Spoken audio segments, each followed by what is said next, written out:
Hello बच्चा लोग, कैसे हो? आई होप कि आप सब लोग अच्छा कर रहे होगे। आज के क्लास में बच्चों स्टार्ट करने वाले हैं एप्लीकेशन ऑफ डेरिवेटिव्स का लेक्चर नंबर 2। पिछले लेक्चर में हमने देखा था rate of change of quantity, ठीक है। इस पे हमने चर्चा कर ली थी। इससे रिलेटेड हमने बहुत सारे न्यूमेरिकल्स भी किए थे। क्या क्या टेक्निक होते हैं ये सारे हमने पिछले लेक्चर में इसका चर्चा किया था हम लोगों ने, ठीक है। आज के क्लास में बच्चों अपन बात करने वाले हैं टेंजेंट्स एंड नॉर्मल्स के बारे में। अब समझिए, टेंजेंट्स एंड नॉर्मल पढ़ने के पहले समझते कि आखिर what is tangent, what is normal. Clear? तो देखिए, आप बचपन से पढ़ते आ रहे हो, मतलब जब से आप मैथमेटिक्स पढ़ रहे हो, ठीक है। तो टेंजेंट्स का मतलब आपको बताया जाता है कि टेंजेंट क्या होता है। एक स्ट्रेट लाइन होता है बच्चों, ठीक है। और कैसा स्ट्रेट लाइन? जो कर्व को केवल एक पॉइंट पे टच करे। हिंदी में उसको बोलते हैं स्पर्श रेखा, ठीक है। मतलब एक पॉइंट पे अगर टच कर रहा हो तो उसको बोलते हैं अपन ये टेंजेंट है, ठीक है। नॉर्मल क्या होता है?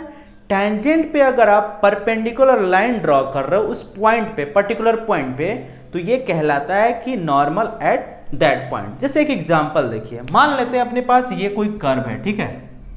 ये कोई कर्व है y is equal to F X का, ये कोई कर्व है, ठीक है। मान लेते हैं ये पॉइंट है जो है आपका x नॉट y नॉट, ठीक है। इस पे टेंजेंट ड्रॉ करना है तो क्या करेंगे अपन? एक स्ट्रेट लाइन ड्रॉ कर देंगे जो इसको टच करेगा, ठीक है। ये आपका क्या हो गया? Straight line. और ये आपका टेंजेंट कहलाएगा क्योंकि ये ओनली एक ही पॉइंट पे ये टच कर रहा है, देख रहे हो। लेकिन अगर मैं बात करूं ये, ठीक है, T1 मान लेते ये T2, तो क्या ये टेंजेंट होगा? नहीं, ये टेंजेंट नहीं है। ये क्या है बच्चों? दिस इज कॉल्ड सेकेंड, क्योंकि ये क्या कर रहा है? पास कर रहा है दो पॉइंट से, ठीक है। तो इसको बोलते हैं सेकेंड। टेंजेंट का मतलब होता है कर्व पे केवल एक ही पॉइंट पे वो टच करेगा, तब आपका टेंजेंट कहलाएगा। अब नॉर्मल की बात करते हैं। मान लेते हैं नॉर्मल की बात करना है at point this X naught Y naught, तो क्या करना है अपने को? इस पे एक परपेंडिकुलर ड्रॉ करना है, ठीक है। ये अगर 90 डिग्री एंगल होता है तो ये लाइन कहलाएगा दिस इज नॉर्मल, ठीक है। अब इसी के बारे में हम करने वाले हैं चर्चा। अब आपके मन में क्वेश्चन आ रहा होगा बच्चों कि ऑलरेडी हमने ये पढ़ रखा है। कब पढ़ रखा है? जब आप कोनिक सेक्शन पढ़ते हो तो याद कीजिए, कोनिक सेक्शन में आप क्या क्या पढ़ते हो? पैराबोला पढ़ते हो, हाइपरबोला पढ़ते हो, इलिप्स पढ़ते हो, ठीक है, रेक्टेंगुलर हाइपरबोला पढ़ते हो।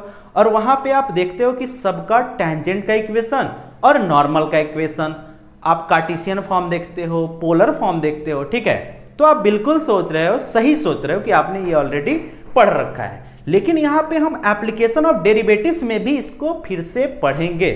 अब देखेंगे कि हमने एप्लीकेशन ऑफ डेरिवेटिव्स में जो हमने सीखा, डिफरेंशिएशन जो हमने सीखा, उसका एप्लीकेशन हम कैसे करके यहां पे हम इक्वेशन डेराइव करेंगे, ठीक है।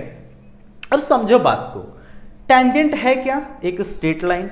और आप स्ट्रेट लाइन का इक्वेशन जानते हो, आप टू पॉइंट फॉर्म जानते हो, पॉइंट स्लोप फॉर्म जानते हो और इंटरसेप्ट फॉर्म जानते हो। डिफरेंट फॉर्म्स में आपने देखा होगा 11th क्लास में कि आखिर स्ट्रेट लाइन का इक्वेशन का क्या होता है, जनरल फार्मूला, और उसके अकॉर्डिंग आप उसका स्ट्रेट लाइन का निकालते थे इक्वेशन। चाहे सिचुएशन जो भी हो, पॉइंट गिवन हो, स्लोप गिवन हो तो पॉइंट स्लोप लगाते थे, 2 पॉइंट गिवन हो तो 2 पॉइंट फॉर्म लगाते थे, इंटरसेप्ट गिवन हो तो इंटरसेप्ट फॉर्म लगाते थे।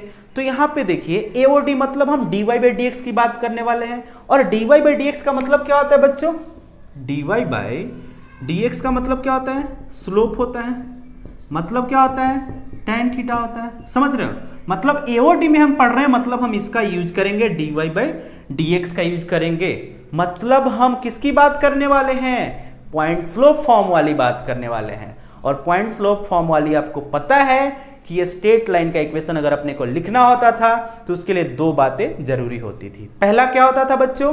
पॉइंट पता होना चाहिए और उस पॉइंट पे स्लोप पता होना चाहिए। और हम सदियों से पढ़ते आ रहे हैं कि dy बाई डी एक्स का मतलब स्लोप होता है। और अगर किसी पर्टिकुलर पॉइंट पे आपसे पूछ दिया जाए तो वो पर्टिकुलर पॉइंट आप उसमें पुट कर देते थे और dy by D X at that point आपको मिल जाता था। समझ रहे हो? तो देखिए पॉइंट स्लोप फॉर्म क्या था बच्चों? अपने पास था y minus Y naught is equal to, लिखते थे slope x minus X naught, ठीक है।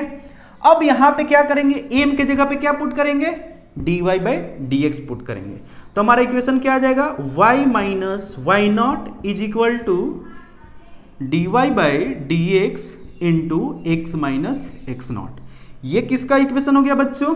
ये हो गया आपका टेंजेंट का इक्वेशन। ठीक है, दिल थाम के बैठिए, अभी हम नॉर्मल का भी इक्वेशन डेराइव करेंगे। अब देखो टेंजेंट एंड नॉर्मल में रिलेशन क्या होता है, तो एक दूसरे के क्या होते हैं? परपेंडिकुलर होते हैं। ठीक है, याद कीजिए 11th क्लास कोऑर्डिनेट ज्योमेट्री। जब दो लाइन पैरेलल होता था तो उसके स्लोप में क्या रिलेशन होता था? इक्वल होता था। लेकिन अगर वही दो लाइन परपेंडिकुलर हो तो उसके स्लोप में क्या रिलेशन होता था? मान लेते हैं एक L1 और L2 दो लाइन है और दोनों क्या है? परपेंडिकुलर है। This is L1, this is L2। मान लेते हैं इसका स्लोप M1 है और इसका स्लोप M2 है। तो अपने को पता था रिलेशन M1 इंटू M2 कितना होता था? -1 होता था। मतलब we can write M1 into M2 is equal to -1। अब देखिए तो ये टेंजेंट है बच्चों और ये नॉर्मल है, तो इन दोनों में क्या रिलेशन है? परपेंडिकुलर है। मतलब इसके स्लोप में क्या रिलेशन होना चाहिए? दोनों का प्रोडक्ट -1 के बराबर होना चाहिए। तो आपको टेंजेंट का स्लोप अगर पता है कि dy बाई डी एक्स है, तो क्या नॉर्मल का स्लोप आप नहीं ढूंढ सकते हो? बिल्कुल ढूंढ सकते हो। तो अगर नॉर्मल का इक्वेशन लिखना होगा, पॉइंट तो सेम ही रहेगा, पॉइंट फिक्स है x नॉट y नॉट, तो सेम लिखेंगे y minus Y naught is equal to, ये क्या आ जाएगा? इसका स्लोप क्या आ जाएगा? -1 upon slope of tangent dy by D x x minus X naught. ये हो गया इक्वेशन आपका नॉर्मल का। बस इतना ही इस चैप्टर में है बच्चों। टेंजेंट एंड नॉर्मल के इक्वेशन में बस इतना ही है। आगे है length of tangent, length of सब टेंजेंट, लेंथ ऑफ नॉर्मल, वो सारी हम चर्चा करेंगे दूसरे लेक्चर में। लेकिन आज के लेक्चर में हम केवल और केवल टेंजेंट और नॉर्मल के बारे में करने वाले हैं चर्चा। ठीक है, तो ये हो गया दोनों का नॉर्मल जनरल इक्वेशन। ठीक है, ये -1 dy बाई डी एक्स। अब देखिए इससे रिलेटेड हम करते हैं कुछ क्वेश्चन, क्योंकि जब तक अपन क्वेश्चन नहीं करेंगे तब तक हमारा कॉन्सेप्ट क्लियर नहीं होगा। तो इसके पहले इसको मिटा लेते हैं और उसके बाद करते हैं क्वेश्चन।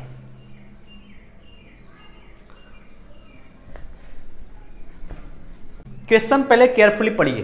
क्वेश्चन कहता है कि find the equation of tangent at the point eight which slope of tangent is 0 on the curve this. अब क्वेश्चन को जैसे ही आप पढ़ोगे आपके मन में क्वेश्चन आएगा कि भैया टेंजेंट का लिखना है इक्वेशन। तो टेंजेंट का इक्वेशन लिखने के लिए सर ने बताया था कि अपने पास दो चीजें चाहिए, पहला पॉइंट चाहिए और दूसरा स्लोप चाहिए। लेकिन आप बोलोगे सर इसमें ना तो पॉइंट दे रखा है ना ही स्लोप दे रखा है, तो कैसे करेंगे? तो सोचिए जरा, इसमें एक जगह पे रहस्य छिपा हुआ है और वो रहस्य पता है कहां छिपा हुआ है? यहां छिपा हुआ है, स्लोप 0। यहीं पे कृपा अटकी हुई है। नहीं देखते थे वो जो बाबा, कौन बाबा थे? निर्मल बाबा बोलते थे कि ये प्रॉब्लम है। अच्छा वत्स ये प्रॉब्लम है। गधा देखे हो? हाँ बाबा देखे हैं गधा। तो गधा को ना आप हर रविवार एक एक रोटी गुड़ के साथ खिलाइए, कृपा वहीं अटकी हुई है। तो इसका कृपा पता है कहाँ अटका हुआ है? बस यहीं पे कृपा अटका हुआ है, स्लोप इज 0। और ये इक्वेशन से आप परिचित हो, ऐसा नहीं है कि इक्वेशन आप नहीं जानते हो, ये ऑलरेडी आप पढ़ चुके हो। कब? कोनिक सेक्शन में। अरे यार ये किसका इक्वेशन है? इलिप्स का इक्वेशन है, समझ रहे हो? तो देखो स्लोप के बारे में 0 दे रखा है, तो स्लोप को अपन हम 0 करेंगे। तो स्लोप 0 करने के लिए क्या करना पड़ेगा? dy by D X calculate करना पड़ेगा। तो लिखते हैं X square plus upon 16 plus Y square upon 25 is equal to 1। अब dy बाई डी एक्स निकालने के लिए क्या करना पड़ेगा? दोनों साइड करते हैं डिफ्रेंशिएट। तो लिखेंगे x का क्या हो जाएगा? 2x upon 16 plus Y square का आ जाएगा 2y upon 25 into D Y by D X is equal to constant का 0। फाइंड क्या करना है? dy by D X. तो लिखेंगे dy बाई डी एक्स, इधर साइड ये जाएगा तो क्या हो जाएगा? -2x upon 16 clear into 25 upon 2y। ठीक है, अब क्वेश्चन में दे रखा है कि स्लोप क्या होना चाहिए? 0 होना चाहिए। उस पॉइंट पे आपसे टेंजेंट का इक्वेशन पूछ रहा है, तो स्लोप को 0 करना है according to question. We can write dy by dx is equal to 0 means लिख सकते हैं अपन 2x into 25 upon 16 into 2y is equal to 0। अब देखिए ये इक्वेशन को गौर से देखिए, ये पूरे इक्वल टू 0 है, इसका मतलब क्या, x को 0 होना पड़ेगा, y तो 0 होगा नहीं। क्यों? क्योंकि अगर y 0 हो जाएगा तो पूरा काम ही बिगड़ जाएगा। तो y naught equal to 0 undefined हो जाएगा, तो क्या होगा, x इज इक्वल टू 0। ठीक है, अब x 0 मिल गया तो y नहीं मिल जाएगा, इसमें आप पुट कर दोगे, putting the value getting the result. तो x 0 पुट करोगे तो 0 plus Y square upon 25 is equal to 1, y square is equal to मिल जाएगा 25, y इज इक्वल टू मिल जाएगा प्लस माइनस 5। ये मिल गया आपको पॉइंट, मतलब आपका पॉइंट क्या हुआ बच्चों, 0,5 एंड 0,-5। अब इक्वेशन ऑफ टेंजेंट लिखना है तो लिखिए, पॉइंट स्लोप फॉर्म लगाइए, तो y माइनस y1 5, स्लोप तो 0 दे रखा है, x माइनस 5, कोई फर्क पड़ेगा क्या, y बराबर 5 आ गया, और सेकेंड आ जाएगा y माइनस ये प्लस हो जाएगा इज इक्वल टू 0, मतलब y इज इक्वल टू -5 आ जाएगा। समझ गए, ये हो गया एक इक्वेशन आपका y इज इक्वल टू 5 और एक हो गया y इज इक्वल टू -5। अब जरा ज्योमेट्रिकल इंटरप्रिटेशन देख लीजिए जरा, इलिप्स क्या होता है बच्चों, कुछ ऐसा होता है, डायग्राम पे मत जाइएगा, फीलिंग को समझिएगा, भावनाओं को समझिएगा। ठीक है, ये इलिप्स है। अब ये क्या होता था आपका, मेजर एक्सिस होता था और ये आपका माइनर एक्सिस होता था। ठीक है, ये ए होता था, ए होता था, बी होता था, बी होता था। अब देखिए तो जरा कितना है, ये 16 है और ये 25 है, समझ रहे हो। तो y इज इक्वल टू कितना आया आपका टेंजेंट +5, तो y इज इक्वल टू +5 क्या होगा, इसमें जो आपका एक्सिस चेंज हो गया है। एक्चुअली ये इक्वेशन जो पढ़ते हैं x² प्लस y² जनरली आप पढ़ते हो a ग्रेटर देन b, लेकिन यहाँ उल्टा हो गया, b ग्रेटर देन a है। ठीक है, तो ऐसा सीन हो जाएगा और ये आपका हो जाएगा आपका ऐसे, ये हो गया T1 और ये हो गया T2। देखिए ये लाइन कौन सा हो गया, y इज इक्वल टू 5 और ये लाइन हो गया आपका y इज इक्वल टू -5। समझ रहे हो, देखिए ध्यान से क्वेश्चन को।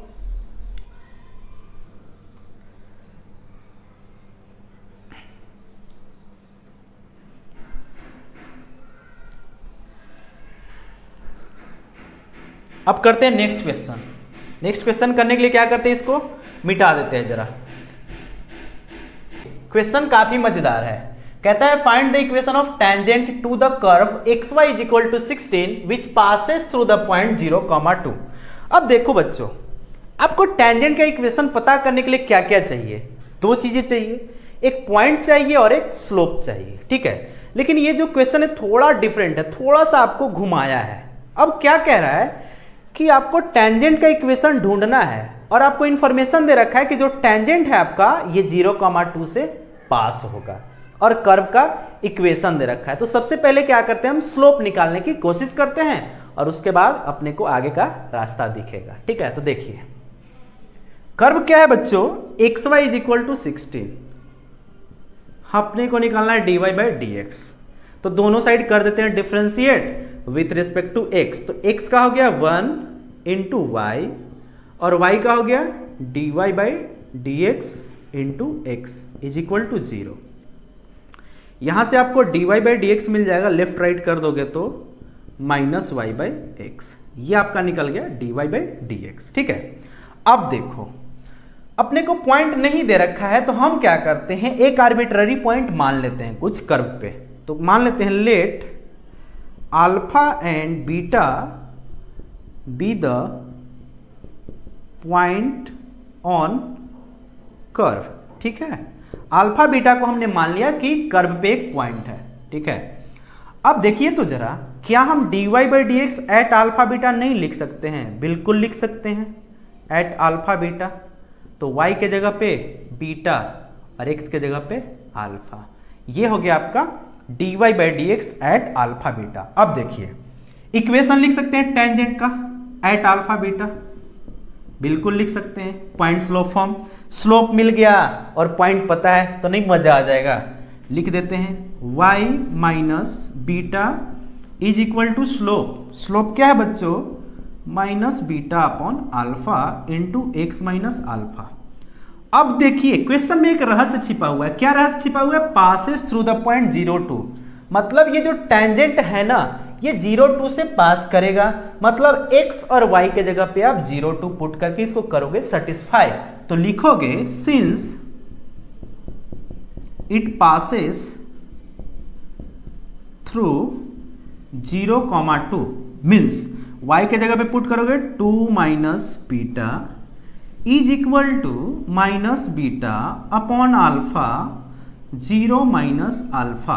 अब देखो तो 2 माइनस बीटा, इसको सिंप्लीफाई अप कर दो तो ये क्या हो जाएगा? बीटा अपॉन अल्फा एंड ये minus alpha, alpha alpha cut गया, माइनस माइनस प्लस, मतलब 2 इज इक्वल टू क्या मिल गया बच्चों?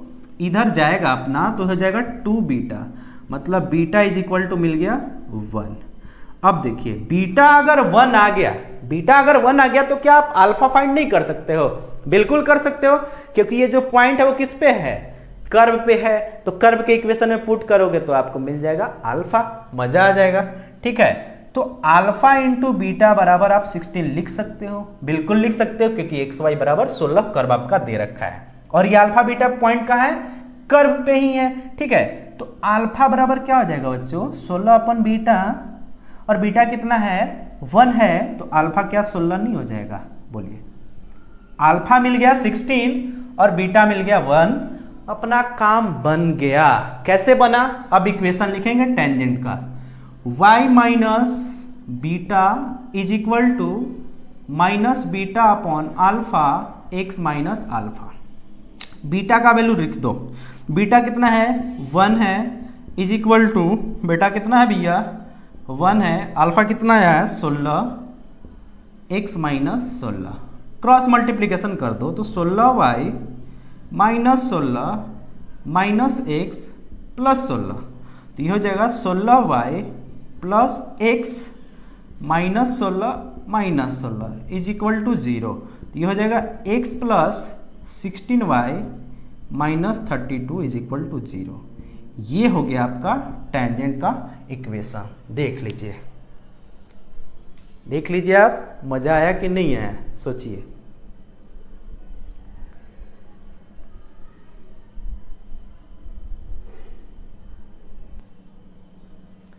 देखिए नेक्स्ट क्वेश्चन है अपने पास, कहता है find the equation of tangent on curve X square plus Y square plus 3x plus 5y plus 9 is equal to 0 at the point 2,3।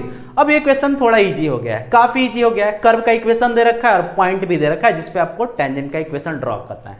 Clear? तो सबसे पहले आप क्या करोगे?